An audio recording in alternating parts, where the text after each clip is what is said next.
নমস্কার বন্ধুরা, DJ competition লাভার YouTube চ্যানেলের আরও একটি নতুন ভিডিওতে আপনাদের সবাইকে জানাই স্বাগত। আজকে আমরা আলোচনা করব CA20 এবং MT1601 এই দুটি অ্যাম্প্লিফায়ার নিয়ে। তো ভিডিওটি শুরু করার আগে যারা এই চ্যানেলে নতুন এসেছেন অবশ্যই চ্যানেলটিকে একটা সাবস্ক্রাইব করে দিন এবং আপনাদের বন্ধুদের সঙ্গে অবশ্যই শেয়ার করে দিন।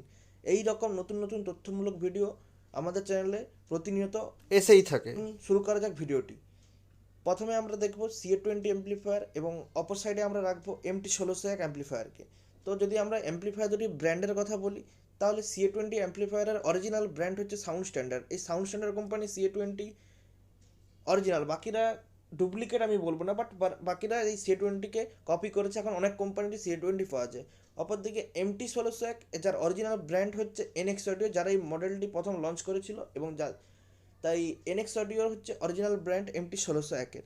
এখন যদি আমরা দুটি অ্যাম্প্লিফায়ারের ক্লাস নিয়ে আলোচনা করি, তাহলে দেখতে পাবো CA20-র ক্লাস হচ্ছে ক্লাস এইচ অ্যাম্প্লিফায়ার এবং MT1601-এর ক্লাস হচ্ছে এইচ অ্যাম্প্লিফায়ার, অর্থাৎ দুটি ক্লাস এইচের অ্যাম্প্লিফায়ার।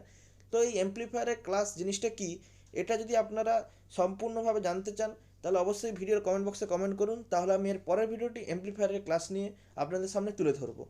এবার যদি আমরা অ্যাম্প্লিফায়ার দুটির ডাম্পিং ফ্যাক্টরের দিকে তাকাই, তাহলে দেখতে পাবো CA20 ডাম্পিং ফ্যাক্টর হচ্ছে 300 আর MT1601-এর ডাম্পিং ফ্যাক্টর হচ্ছে 1000। তো এখানে দেখতে পাচ্ছি যেমন কি MT1601-এর ডাম্পিং ফ্যাক্টরটা বেশি, তাই MT1601 অ্যাম্প্লিফায়ারের ক্ষেত্রে যদি আমরা ব্যাসের কথা বলি তাহলে পাঞ্চ এবং ভাইব্রেশন অনেক বেশি আসবে। তাই আমি আপনাদেরকে আমার তরফ থেকে সাজেস্ট করবো CA20 দিয়ে আপনারা মিড চালান এবং MT1601 দিয়ে আপনারা আপনাদের ব্যাসগুলো চালাতে পারেন। এবার দুটি অ্যাম্প্লিফায়ারের ফ্রিকোয়েন্সি রেসপন্স যদি দেখতে যাই, তাহলে CA20-র ফ্রিকোয়েন্সি রেসপন্স হচ্ছে 20,000 থেকে 20,000 হার্জ। অপরদিকে আমরা যদি MT1601-এরও ফ্রিকোয়েন্সি রেঞ্জ দেখতে পাই, তাহলে দেখবো সেম 20,000 হার্জ।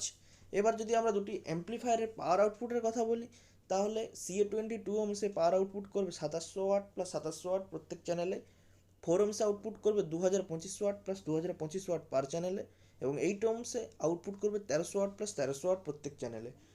অপরদিকে MT1601-এ 2 ওহমসে আউটপুট হবে 3000 ওয়াট প্লাস 3000 ওয়াট, অর্থাৎ প্রপার 6000 ওয়াট আপনাদেরকে আউটপুট দিচ্ছে এবং 4 ওহমসে আপনাদের আউটপুট দিচ্ছে 2250 ওয়াট প্লাস 2250 ওয়াট এবং 8 ওহমসে আউটপুট করছে 1700 ওয়াট প্লাস 1700 ওয়াট।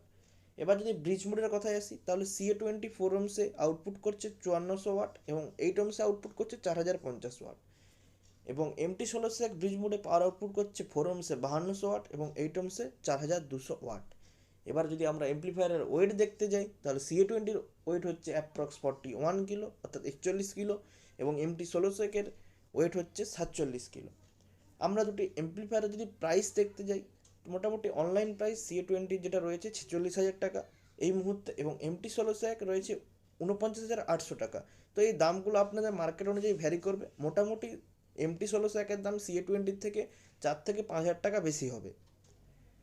এবার যদি আমার পার্সোনাল ওপিনিয়ন আমি জানাতে চাই, তাহলে বেশিরভাগ সাউন্ড সেটআপই CA20 অ্যাম্প্লিফায়ার ইউজ করে, কারণ এটি মোটামুটি রিজনেবল খুব প্রাইসের মধ্যে পাওয়া যায় এবং এই অ্যাম্প্লিফায়ারের পার্টসও খুব সহজেই অ্যাভেলেবল থাকে মার্কেটে।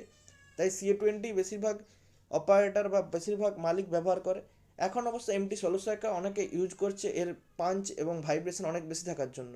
তো কোনো নতুন বন্ধু যদি সাউন্ড সেট আপ করতে চান এবং সেখানে অ্যাম্প্লিফায়ার কিনতে চান, তাহলে আমি বলবো আপনারা CA20 দিয়ে মিডগুলো চালান এবং MT1601 দিয়ে ব্যাসগুলো চালান এবং এতে সাউন্ডের ম্যাচও খুব সুন্দর আসবে এবং আপনার কোয়ালিটি আরও অনেক বেড়ে যাবে এবং আপনার সেট আপের কম্পিটিশান করার ক্ষমতাও অনেক বেড়ে যাবে। তো ভিডিওটি যদি ভালো লাগে তাহলে অবশ্যই চ্যানেলটিকে একটা সাবস্ক্রাইব করে আমাদের পাশে থাকুন আমাদের পরবর্তী ভিডিও দেখার জন্য। Good bye.